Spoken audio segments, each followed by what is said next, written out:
Tuesday morning in the city of Abeokuta. On the program, newspaper headlines today on BGI TV Current. My name is Moriwe Rebila Lawal. I'm having my colleague with me this morning.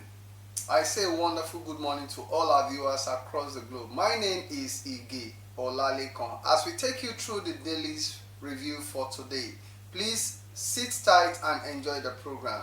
The first rider from the Punch newspaper this morning from me, Tinubu removes security chiefs, customs boss, appoint Ribadu, Egbetokun orders. Appointment of service chiefs not based on nepotism, Ononuga clarifies. Omoagege recruited Emefiele to scuttle Tinubu's presidential bid, Delta APC. And from the People's Gazette, Ribadu, Nigeria's first national security advisor from non-military background since 1999.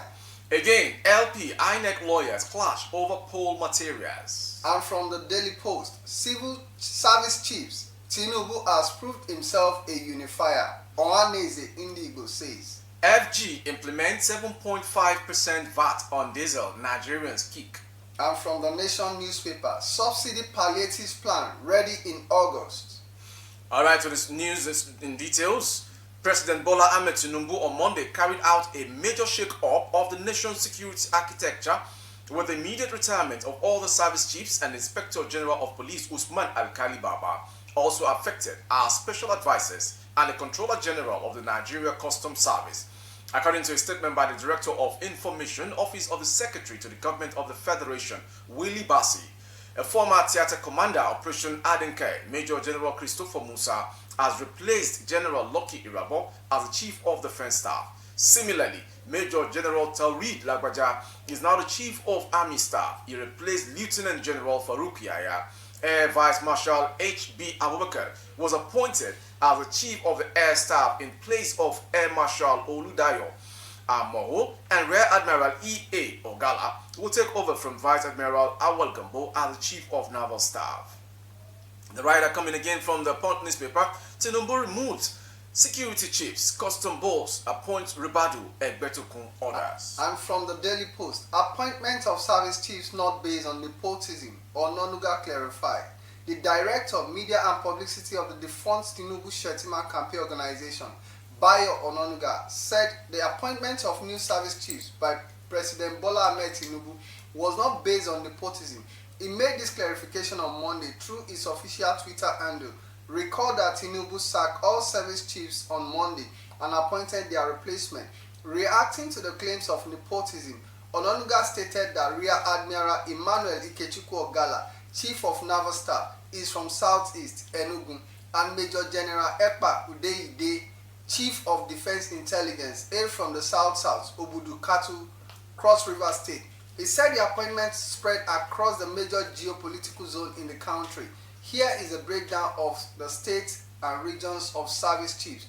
Malanu Ribadu, National Security Advisor, North Adamawa, General Musa, Chief of Defense Staff, North Southern Kaduna, Major General Taurid Abiodun Lagbaja, Chief of Army Staff, Southwest, Rear Admiral Emmanuel Ikechukwu Ogala, Chief of Naval Staff, Southeast, AVH Abubakar, Chief of Army Staff, North, DIG Kayode Egbetokun, Acting Inspector General of Police, Southwest, Major General Ekpa Ude, Chief of Defense Staff, South-South. The Chief of Intelligence is from Cross River State. Critics should try to dig for information before rushing to judge, he wrote. According to the rider, once again, appointment of service chiefs not based on nepotism, Ononuga clarified. The Delta State chapter of the All Progressives Congress has accused former Deputy Senate President Ovie Omoagege of being behind suspended Central Bank Governor Godwin Emefiele's participation in the APC presidential primary to scuttle Asiwaju Bola Tinubu's ambition. The claim was disclosed in a letter written to the president on Monday titled Attempt by Senator Ovie Omoagege to scuttle presidential ambition of President Bola Tinubu through recruitment of Mr. Godwin Emefiele, anti-Tinubu campaign stands and anti-party activities.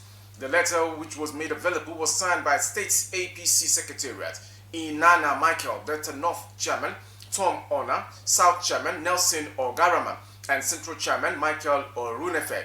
The statement comes from The Punch newspaper, Omwagege recruited Emefiele to scuttle Tinubu's presidential bid, Delta APC. And from the People's Gazette, Ribadu, Nigeria's first national security advisor from non-military background since 1999.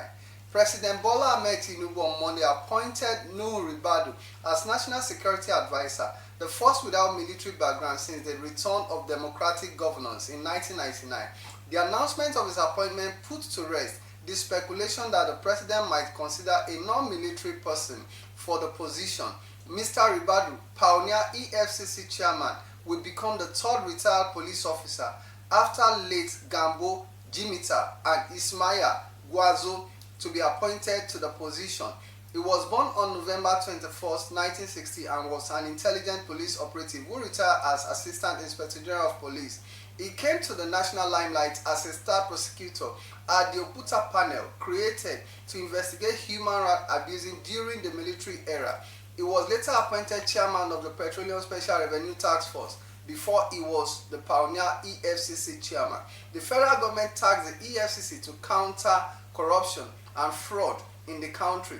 Mr. Ribadu's pragmatic approach to intelligence gathering and crime fighting while in EFCC earned him global recognition and award.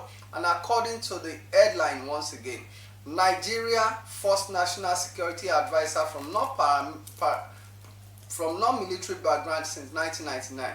That says Ribadu, according to People's Gazette. The Labour Party and its presidential candidate Peter Obi on Monday again accused the Independent National Electoral Commission of frustrating its petition challenging the result of the February 25 presidential election.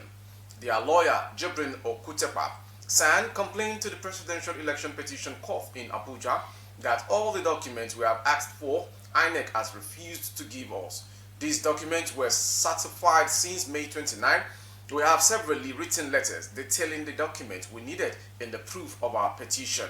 Okutepa claimed that despite that his client had since paid the necessary fees demanded by INEC for the documents, the electoral umpire had refused to make them available. But INEC's lawyer, A.B. Mahmoud San, insisted that we never denied the petitioners of any documents. The writer is on the Punch.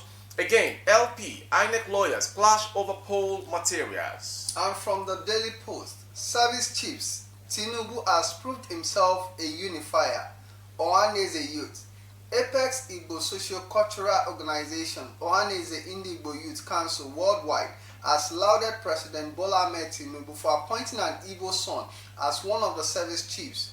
Daily Post reports that Tinubu on Monday sacked service chiefs and announced their replacement. One of them, Rear Admiral Emmanuel Ogala, who was named the Chief of Naval Staff, is from Enugu State.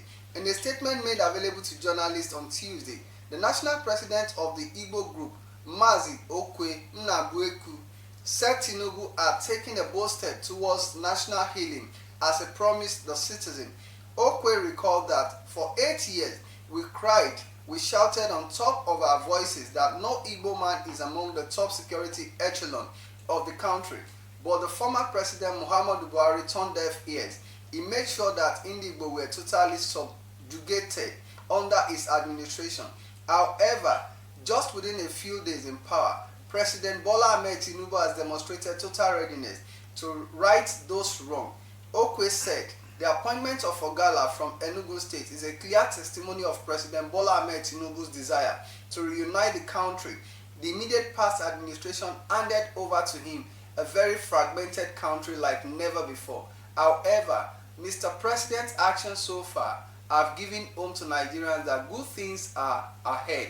And according to the writer, service chiefs, Tinubu has proved himself a unifier, Ohaneze Youth. The federal government on Monday confirmed that it had commenced the implementation of the payment of 7.5% value-added tax on automotive gas oil, popularly called diesel. Officials of the Nigeria Customs Service and Federal Inland Revenue Service confirmed these in Abuja, stressing that AGO was not exempted from the payment of VAT based on the VAT Modification Order 2021. The development was, however, condemned by Nigerians who pointed out that citizens were still trying to adjust to the hike in the pump price of premium motor spirit, popularly called petrol, not knowing that plans had been perfected to further raise payment for diesel. When asked by a correspondent if the NCS was now collecting 7.5% VAT on the import of AGO, the spokesperson for the service, Abdullahi Meiwada, replied yes. And the writer from the Punch newspaper, which happens to be my last take on the Punch before I go to the Vanguard, is FG implements 7.5% VAT on diesel, Nigerians kick. And from the Nation newspaper, subsidy palliatives plan ready in August. The federal government and organized labor have reached an agreement to sort out the implementation of the resolution they reached on palliatives to cushion the effect of petroleum subsidy removal by August.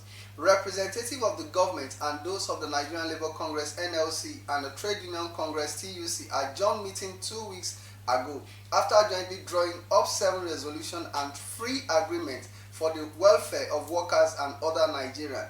At the resumed meeting yesterday at the Presidential Villa in Abuja, the two parties, among other things, set up a presidential steering committee to serve as a clearinghouse in coordinating the technical subcommittee on different items raised. Addressing State House correspondents after the meeting, TUC President Festus Osifo and his NLC counterpart, Joe Ajero, said the parties would reconvene next Monday to review the framework they agreed upon. Osifo said, "We have concluded our meeting, if you remember very well. The last time that we were here, that TUC and NLC met with government about 2 weeks ago, we agreed that we were going to reconvene today. That is June 19. We just reconvened. We had a meeting, although brief, and according to the rider, subsidy palliatives plan ready in August." My first hit on the Vanguard newspaper this morning: Tinubu sacks service chiefs, dissolves board of MDAs. There was a gale of sack in the nation's security architecture and ministries and parastatals yesterday. There was a clean sweep as President Bola Ahmed Tinubu retired all the service chiefs, advisors and the Controller General of Customs and dissolved board of ministries, departments and agencies, MDAs and parastatals.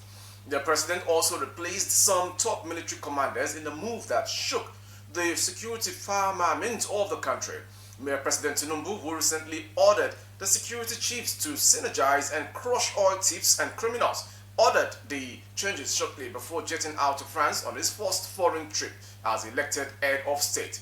According to a statement on behalf of the Secretary to the Government of the Federation, SGF, Mr. Willie Bassi, Director of Information, Tinubu approved the immediate retirement of all service chiefs and Inspector General of Police, Alkali Baba, advisors, Controller General of Customs from service, as well as their replacement with immediate effect. The rider is Tinubu sacks service chiefs, dissolves boards of MDAs. And from the Nation newspaper, Tinubu appoints service chiefs, CDS, NSA, IG, CJC. President Bola Ahmed Tinubu yesterday made key security appointments in a major shake-up which swept away the Chief of Defense Staff, Service Chiefs, National Security Advisor, Inspector General of Police and Controller General of Customs. The statement by Secretary to the Government of the Federation, George Akume, signed by the Director of Information in his office, Mr. Willie Bassi, gave the names of new appointees, and according to the rider, Tinubu appoints Service Chief, CDS, NSA, IG, CGC. Organized labor and the federal government yesterday agreed on an 8-week deadline to trash out all contentious issues and implement the resolutions arising from the demands of labor. Recall that immediately after President Bola Ahmed Tinubu announced the removal of this fuel subsidy on May 29, organized labor threatened to go on strike, alleging that the government did not put in place measures to cushion the effect of the subsidy removal. And to avert the strike, the federal government quickly convened a meeting with labor where demands that were served as palliatives were made, and the two parties agreed to meet again on June 19, which now runs to another meeting again coming up subsequently to trashing out all of the demands in 8-week deadline time. The rider again from the Vanguard: Subsidy, Labour FG set 8 weeks deadline to conclude dialogue. And from the Nation newspaper, Tinubu meets Bill Gates, Dangote. President Bola Ahmed Tinubu pledges yesterday that his administration will prioritize the health and safety of Nigerians. Tinubu made the promise when he received in the audience the co-founder of the Bill and Melinda Gates Foundation, Mr. Bill Gates, and the president of the Aliko Dangote Foundation, Alhaji Aliko Dangote in Abuja. According to a statement by his special advisor on special duties, communication and strategies, Mr. Dele Alake, the president noted that for any country to develop, the health of its people, particularly the workforce, is critical. While saluting the courage and commitment of Gates in working for humanity, Tinubu commended his partnership with Aliko Dangote Foundation.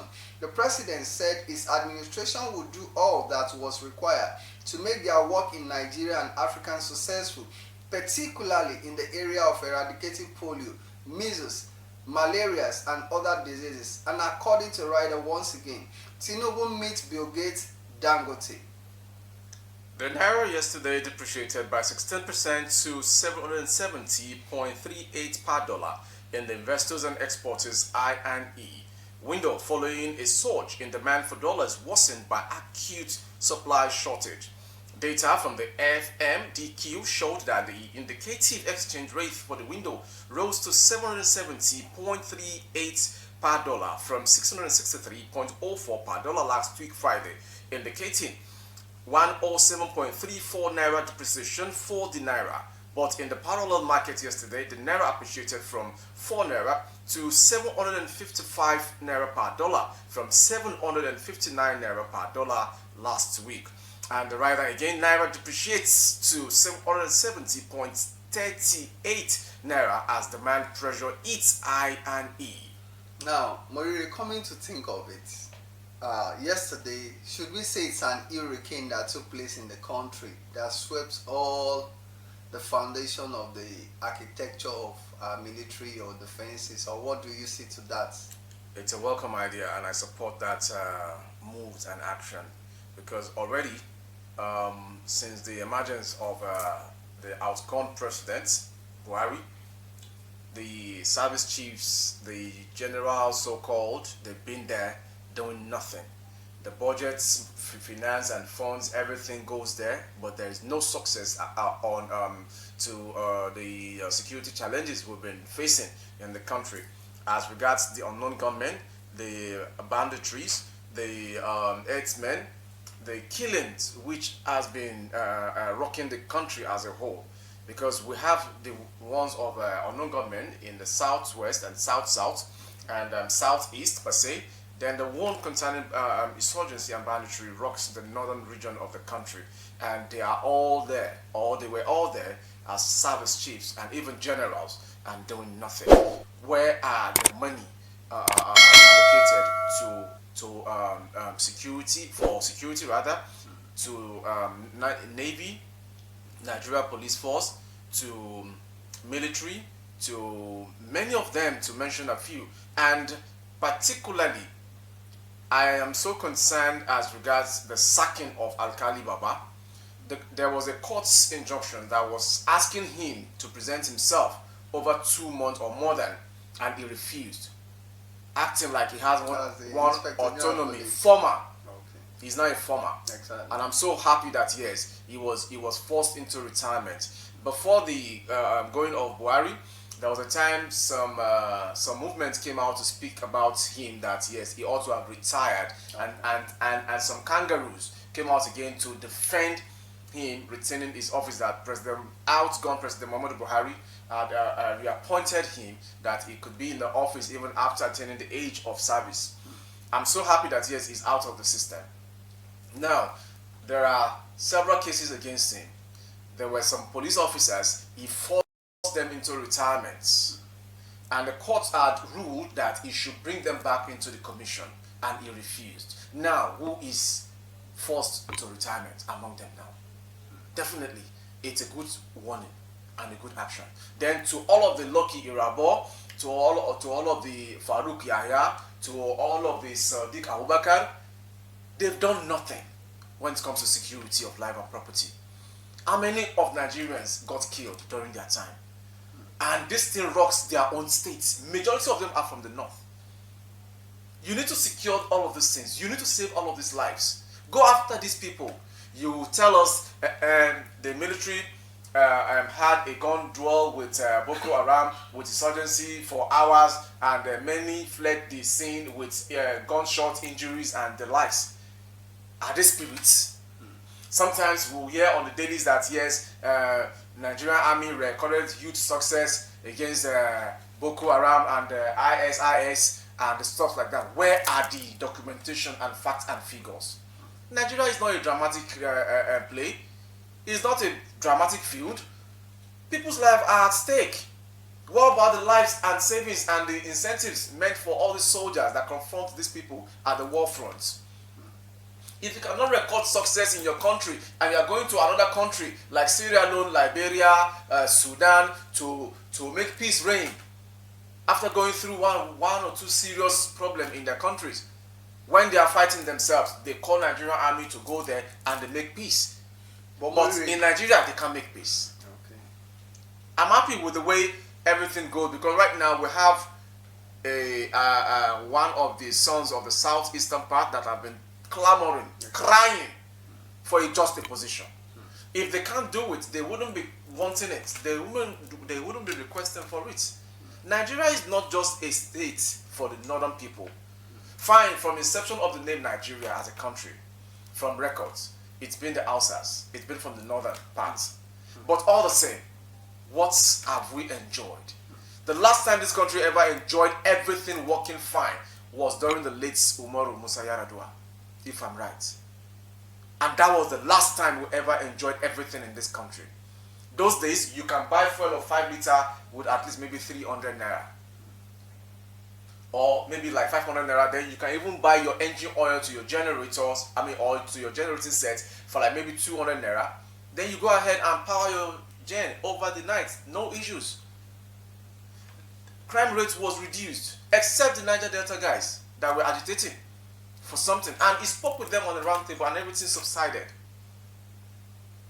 So if this will surely bring back that era for Nigerians, I tell you, subsequently, after the NLC and TUC coming up after 8 weeks with the federal government, I believe the fuel pump price will surely come down and everyone will have, like this morning, I went to the gas plant wanting to fill my 6 kg.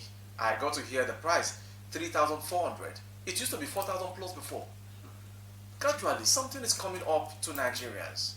And I believe we should just join our hands together and put all hands on deck to support this present administration. Let's give them room to perform. And when we see or notice that this is where we don't like, it is a government that says its door is open. Not like someone that people will be killed and you will so be interested to live in your country. That is President Muhammadu Buhari. A military man, a general.